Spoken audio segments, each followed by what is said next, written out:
Welcome to F1 and Chill. Ooh, I'm so excited for this one. Hello guys, welcome back to yet another video. This is F1 with Mike, and you know the vibes around here. We do all things Formula One. We talk about everything Formula One. And I know you haven't seen my face in a long time, and I guess you can tell by why. You can see the background is different. The microphone is in my hands this time because, well, I moved, unfortunately, so I haven't been able to post anything in a while. And I forgot my mic stand in my previous city. And I'm ready to go back and get it because it's like 2 or 3 hours away. Anyway, but that's a story for another day. Right now, Formula One is back, and our main focus, I missed so much to talk about during the summer break. Yeah, it's a summer break. I want to say season break, but not during the summer break. There's so much that happened in Formula One. But today, our main focus is the Dutch Grand Prix. And without further ado, let's get into it. And where do I even start from? So because I did not make a prediction video for this one, I will just go ahead and talk about everything that happened as I can imagine. As I can remember, sorry. So let's get into it. The race, wow. Let's talk about the winner, the outcome, the final grid. So we had Lando in P1. He finished 22 seconds ahead of Max Verstappen in second. Ladies and gentlemen, McLaren are cooking, and we have a championship fight back on our hands. The gap between Max Verstappen and Lando Norris before the start of this race, I think it was 78 points? Now he's down to 70 because Lando won and Max came in P2.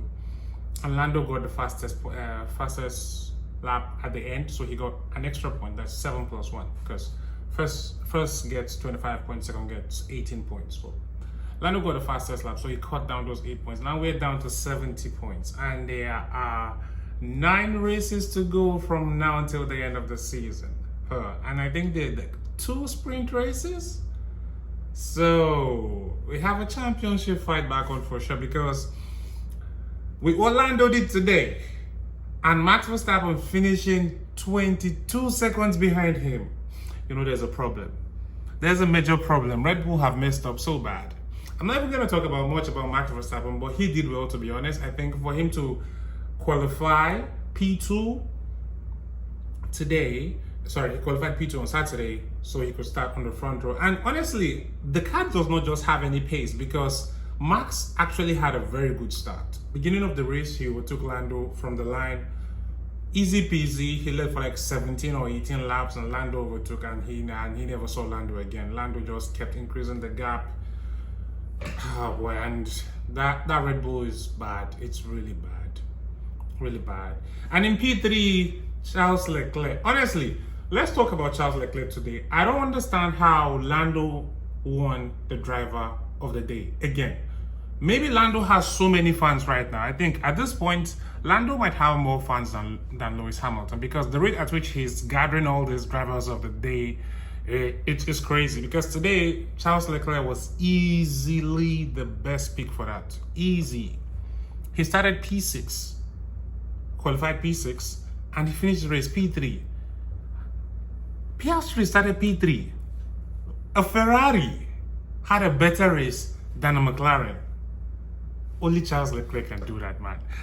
But also, I'm not only going to say it's Charles Leclerc, but because also Sainz started P10 and he overtook the Red Bull and Russell in the Mercedes. But I think Russell had an issue with his car, so that is why he couldn't make so much progress and all of that.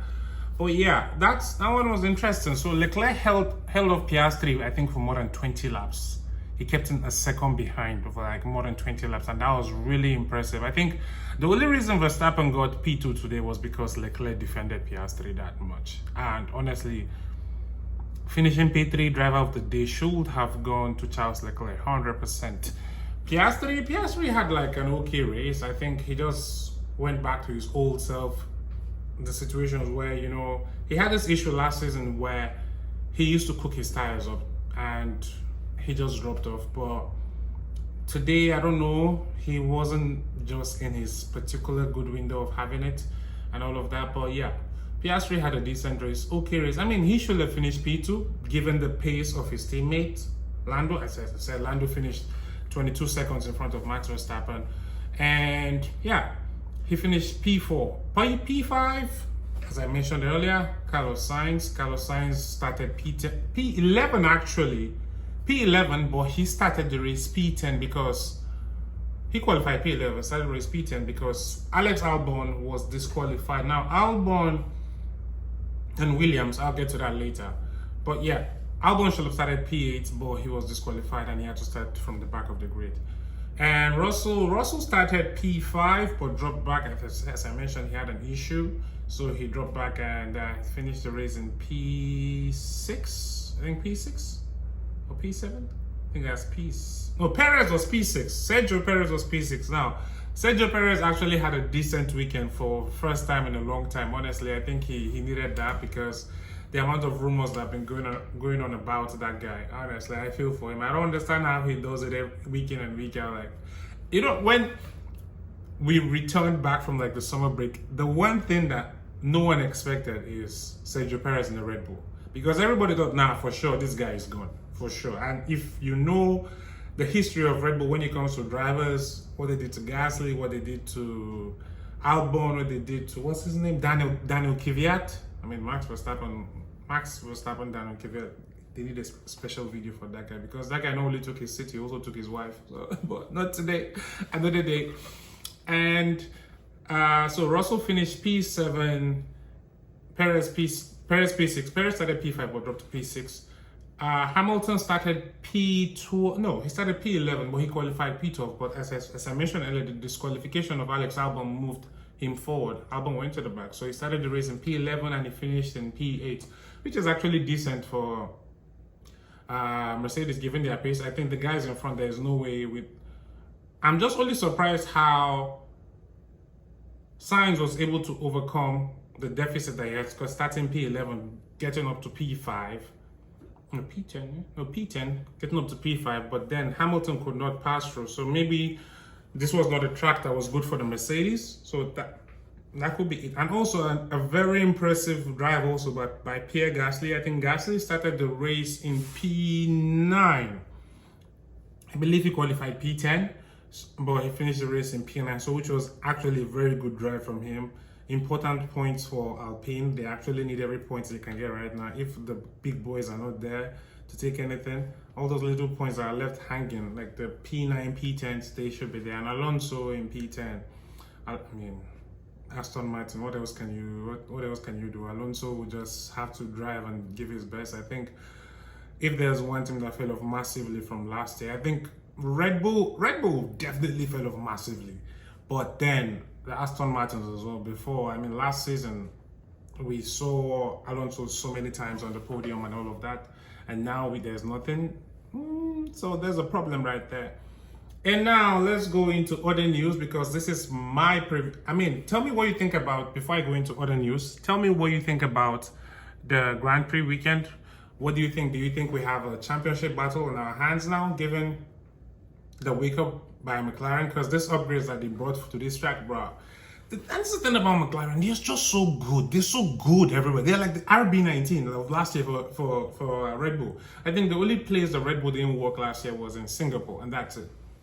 But everywhere else, the Red Bull was amazing. And this is what the McLaren have this year. I mean, the McLaren was so good that Alonso, after the race, had to go. He went to the back of Lando's car and he was looking. He bent, he checked under, like, okay, there's something these guys are hiding that we don't know about, you know? It's like, Lando, 22 seconds in front of Max Verstappen. 22! What happened to Red Bull? Listen, this is just a story for another day anyway. Hopefully, it gives us a more exciting season and we can see where that goes from there. So now, in other news, let's talk about other teams. And now we'll be starting with Williams. Where do I start with? So Williams came into this weekend actually very optimistic, very happy. I think they had a few changes to their car, changes to the floor, changes to the engine covers and all of that, because I think it was an upgraded package for sure. But then the weekend was going well. First session, second session, everything was going well. But then in free practice 3, No surprise here. Liam Lawson in the wall. Massive crash, to be honest. Very massive crash.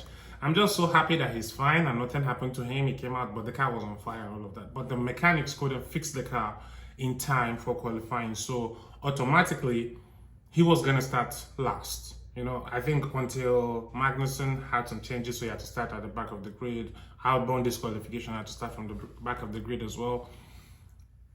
But then also, as I mentioned, the car was so good because Albon made it to Q3. He qualified 8th position. I mean, that was like very impressive ahead of Hamilton. Hamilton and Sainz did not make it into Q3 this weekend. And Albon was in Q3, so it was really good. The upgrade was working. Although Albon was later disqualified because of the flaw. I think based on the current regulations, the flaw was, I don't remember the exact thing, but the flaw was illegal, basically. Let's leave it at that. The flaw was illegal. It was outside the specifications of the current F1 regulations, so he had to be disqualified and he had to start from the back of the grid. So I feel for Williams, hopefully next race, it will be so much better for them. It's Monza. Next race is Monza, which is next week, Sunday, too. Should be an interesting one.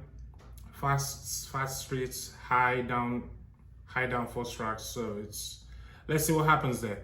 And also Alpine is looking good. No, before we go to Alpine, let's talk about who will be driving for Williams next year. Carlos Sainz.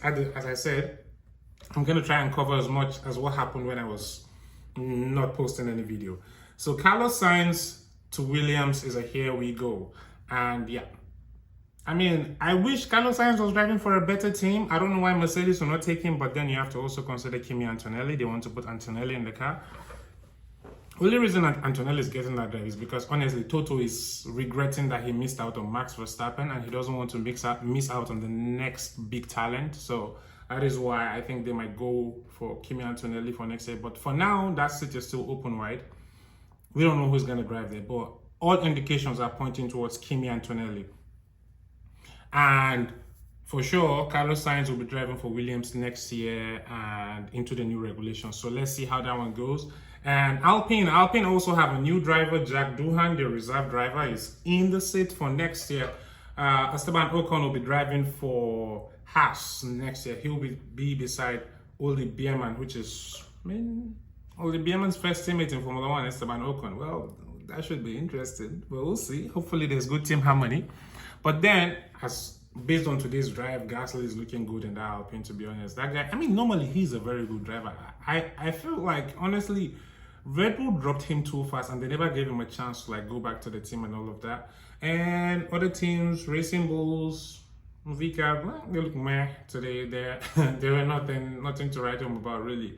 They were off the pace in qualifying and in the race. I think they made it to, one of them made it to Q2. I think Snowden made it to Q2. Ricardo did not make it to Q2. I don't remember, but none of them made it to Q3 anyway. So the pace of the car is just, man, like I think maybe it's the track that doesn't suit the car or something like that, or maybe they need more upgrades. We'll see. Hopefully they have something better to give us next race. And Aston Martin qualified. I mean, their race qualifying pace was decent because Stroll and Alonso were both in Q3. I think Stroll qualified P8, Alonso P7. So yeah, then it's just their race pace. Their race pace is not there. It's non-existent. When you start the race and you're going, and they just keep dropping back and all of that. And Sauber is where we left them. Ladies and gentlemen, those guys have not improved one bit. And although they've been able to make some top signings, I think the former team principal of Ferrari, what's his name? I don't remember his name, but he's going there, and the racing director for Red Bull is also going there next year. So honestly, I think everybody's picking up Red Bull at this one. Maybe that is why their thing is breaking down, because from next year there's not gonna be their racing director. I forgot, Jonathan Whitley, I think that's his name. Yeah, he's not gonna be there from next year. And then there's also Adrian Newey. Adrian Newey might be going to Aston Martin. I mean, he won't be there at the start of the season, but like midway through next year. So that should be really interesting. Anyway, guys, that is all for me from now, because that is all I can cover. I don't want to make this video too long because it's my fault. I missed so much. So anyway, If you have anything, tell me what you think about the race. Tell me what you think about Red Bull's performances. Tell me what you think about the performance of Leclerc. Do you think we have a championship back on our hands? Because in the Drivers' Championship, the gap is closing down. Now the gap is down to 70 points and we have 9 races to go. Also in the Constructors' Championship, the gap between Red Bull and McLaren is now down to 30 points. So season is about to get interesting, you know? And yeah, that Red Bull is not looking good at all. Anyway, see you guys in the next one. Peace.